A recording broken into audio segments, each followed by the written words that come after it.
Cars still litter the roads in and around Buffalo, New York, as people try to dig out from the deadly storm that dumped more than 50 inches of snow. The National Guard and New York State Police are now helping enforce a driving ban so first responders can get to emergencies. They're also using SWAT team equipment to clear roads.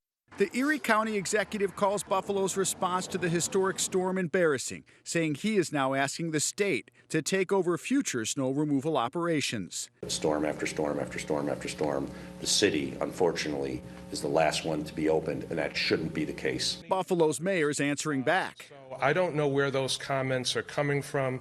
People have been working around the clock, and I'm just going to chalk it up to someone feeling that pressure and crumbling a little bit under it. And today we're learning the names of some of the people who died in this storm. Monique Alexander's daughter tells ABC News she learned of her mother's death after a man found her body on the street and contacted the family through Facebook. The region's next challenge is the rising temperatures over the next few days. There are growing concerns now about flooding and the roofs that are covered in snow. Hey, if you like that video, be sure to subscribe to our ABC7 Chicago YouTube channel.